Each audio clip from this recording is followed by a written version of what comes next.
오늘 우리에게 주신 하나님의 말씀은 요엘서 3장 14절에서 21절입니다. 함께 읽겠습니다. 사람이 많음이여 심판의 골짜기에 사람이 많음이여 심판의 골짜기에 여호와의 날이 가까우미로다. 해와 달이 캄캄하며 별들이 그 빛을 거두도다. 여호와께서 시온에서 부르짖고 예루살렘에서 목소리를 내시리니 하늘과 땅이 진동하리로다. 그러나 여호와께서 그의 백성의 피난처 이스라엘 자손의 산성이 되시리로다. 그런즉 너희가 나는 내 산성 시온에 사는 너희 하나님 여호와인 줄 알 것이라. 예루살렘이 거룩하리니 다시는 이방 사람들이 그 가운데로 통행하지 못하리로다. 그날의 산들이 단 포도주를 떨어뜨릴 것이며 작은 산들이 젖을 흘릴 것이며 유다 모든 시내가 물을 흘릴 것이며 여호와의 성전에서 샘이 흘러나와서 시딤 골짜기에 되리라.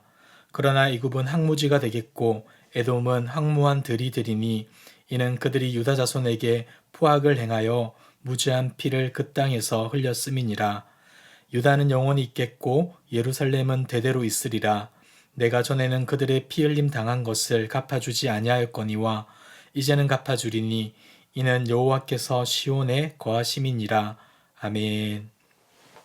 오늘의 본문에서는 심판을 받기 위해 여호사밧 골짜기로 몰려드는 열국의 모습이 생동감 있게 묘사되고 있습니다. 14절을 보시면 사람이 많음이여 심판의 골짜기에 사람이 많음이여 심판의 골짜기에 여호와의 날이 가까우미로다. 사람이 많음이여 라는 표현은 수많은 사람들이 소리를 지르며 떠들어대는 모습입니다. 수를 헤아리기 어려울 만큼의 군중이 있다는 것으로 특히 본문에서는 이 표현을 복수형으로 2번 반복해 사용합니다. 이는 엄청난 숫자의 사람들이 심판의 골짜기로 모이게 될 것을 보여주시는 것이죠. 그러면 왜 심판의 골짜기에 수를 헤아리기 어려울 정도로 많은 사람들이 모이게 되었을까요? 그것은 여호와의 날이 가까웠기 때문입니다. 이 날은 하나님이 정하신 어떤 특정한 한 날로서 무서운 심판이 임하는 날입니다. 여기서 언급된 많은 사람들은 결국 하나님의 정하신 여호와의 날에 하나님의 공의로운 심판을 받게 되므로 큰 두려움과 더불어 멸망을 경험하게 될 것입니다. 이어지는 내용을 보시면 여호와의 날에 나타날 두려움을 이렇게 묘사합니다. 15절, 16절입니다. 해와 달이 캄캄하며 별들이 그 빛을 거두도다. 여호와께서 시온에서 부르짖고 예루살렘에서 목소리를 내시리니 하늘과 땅이 진동하리로다. 그러나 여호와께서 그의 백성의 피난처 이스라엘 자손의 산성이 되시리로다. 아멘.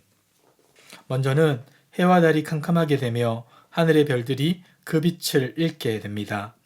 이 당시 사람들에게 해, 달, 별이 신적 숭배의 대상이었다는 점을 고려할 때 사람들이 숭배하던 것들이 그 기능을 완전히 상실하게 된다는 것을 말해줍니다. 그리고 하나님은 시온에서 부르짖으며 목소리를 내시는데 여기서 부르짖는다는 것은 어원적으로 맹수가 먹잇감을 앞에 두고 큰 소리로 으르렁거린다는 것을 뜻합니다. 심판의 대상들을 앞에 두고 무섭게 소리 지름으로 열국이 두려움에 떨게 될 것을 말해주는 것이죠. 하나님의 큰 부르짖음으로 인한 또 다른 결과는 하늘과 땅의 진동입니다. 하나님의 영광과 위엄, 능력이 얼마나 크고 놀랍던지 온 피조 세계가 부들부들 떠는 것처럼 진동하게 된다는 겁니다. 심판을 선포하시는 하나님의 모습, 우리가 생각해보면 매우 두렵고 끔찍합니다. 그러나 하나님께 속한 자들에게는 이러한 것들이 염려가 될 필요가 없습니다. 왜냐하면 하나님께서 친히 그들의 피난처와 산성이 되어 주시기 때문이죠. 자신의 힘을 자랑하던 무수한 열방이 심판받는 그날에 하나님의 백성들에겐 구원과 은혜의 날이 된다는 겁니다. 심판의 주체가 되시는 하나님으로부터 보호받는다는 사실만큼 특별한 축복이 또 어디 있겠습니까? 자기 백성을 보호하시고 굳건히 세우시는 하나님, 그분의 신실하심을 바라보며 오늘도 믿음으로 살아가는 저와 여러분들 되길 주님의 이름으로 축복합니다. 이어지는 17절에서는 심판과 구원이 분명하게 나타나는 여호와의 날에 하나님이 과연 어떤 분이신지 정확히 알게 될 것을 전해줍니다. 17절을 보시면 그런즉 너희가 나는 내 성산 시온에 사는 너희 하나님 여호와인 줄 알 것이라. 예루살렘이 거룩하리니 다시는 이방 사람들이 그 가운데로 통행하지 못하리로다. 백성들은 하나님의 심판과 구원의 과정을 보면서 하나님의 전능하심, 공의, 자비하심을 직접 체험하여 깨달아 알게 될 것입니다.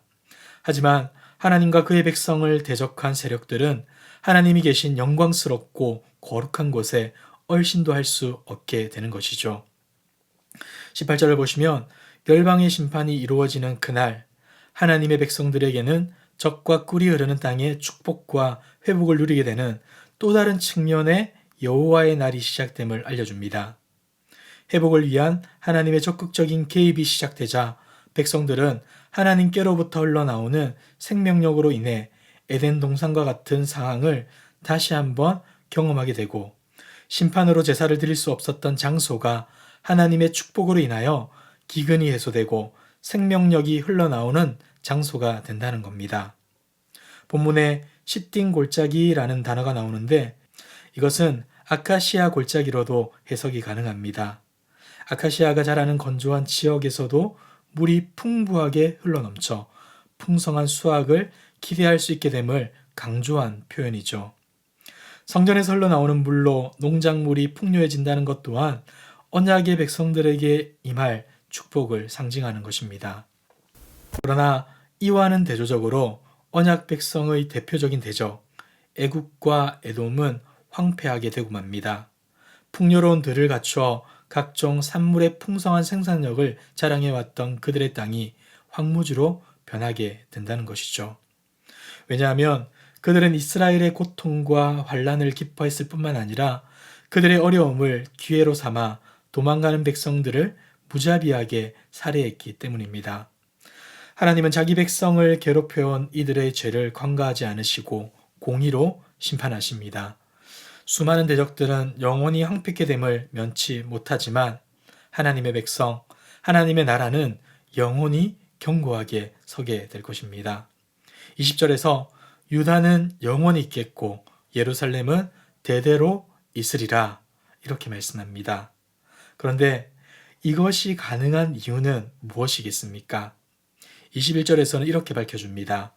내가 전에는 그들의 피 흘림 당한 것을 갚아주지 아니하였거니와 이제는 갚아주리니 이는 여호와께서 시온에 거하심이니라. 하나님께서 억울함을 갚아주시고 하나님이 자기 백성들과 함께 하시기 때문에 그들은 영원히 있을 수 있고 그들은 멸망하지 않는 것입니다. 하나님이 계시기에 이스라엘은 영원히 존재할 수 있다는 것이죠. 말씀을 정리할까 합니다. 하나님께서는 자기 백성들이 이 땅에서 당하는 억울함을 보상해 주시며 그들을 괴롭게 한 자들에게 꼭 책임을 물으십니다. 세상은 하나님을 미워합니다. 그래서 하나님을 사랑하는 주의 백성들도 당연히 미움을 받게 되죠. 때로는 성도들이 하나님을 섬긴다는 한 가지 이유만으로 이 땅에서 억울한 일을 당할 수도 있습니다. 만일 우리가 살아가는 이 땅에서의 삶이 전부라면 우리는 가장 불쌍한 자가 될 것입니다. 하지만 하나님은 요엘 선지자를 통해 분명하게 선언하십니다. 우리가 살아가는 불공평하고 불합리한 세상은 전부가 아니다. 언젠가는 하나님께서 친히 이 모든 불의와 불공평을 바로잡아 주실 뿐만 아니라 이런 일을 행한 사람들을 공의로 심판하겠다. 하나님은 세상을 심판하는 날 그동안 억울하게 당하고 눈물을 흘려야 했던 자기 백성들의 눈물을 친히 닦아주시며 위로해 주실 것입니다. 사랑하는 성도 여러분, 요엘 선지자의 예언이 우리의 소망이 되길 원합니다. 세상에서 더 가지고 누리기만을 바라는 인생이 아니라 주님 때문에 억울함이 계속되는 삶의 여정 가운데서도 여전히 신실하게 역사하시며 우리를 지키시고 보호하시는 하나님 아버지를 믿음의 눈으로 바라보기를 바랍니다. 그리고 그 믿음으로 보게 되는 하늘 소망으로 오늘 하루도 위로를 받고 감사하게 되고 또 하나님을 찬양하게 되는 저와 여러분들이 되시길 주님의 이름으로 축복합니다. 함께 기도하겠습니다. 우리의 소망이 되시는 살아계신 하나님 아버지, 오늘도 주님의 말씀에 귀 기울이게 하시어 세상이 아닌 하나님의 나라를 바라보게 해주셔서 감사드립니다. 불의와 불공평이 판치는 세상 속에서 주님의 거룩함을 닮아가게 하시고 세상의 질서 가운데 우리를 지켜 주옵소서. 세상의 힘과 소유에 집중하지 않고 주님의 나를 소망하는 믿음의 사람으로 많은 이들을 섬기고 사랑할 수 있게 하옵소서. 오늘도 주님 한 분만으로 만족하길 소망합니다. 이 모든 말씀 예수 그리스도의 이름으로 기도드리옵나이다. 아멘. 이 시간 주신 말씀을 붙들고 기도하시고 주간 기도 제목을 따라서 훈련과 교육을 위해서 기도하겠습니다.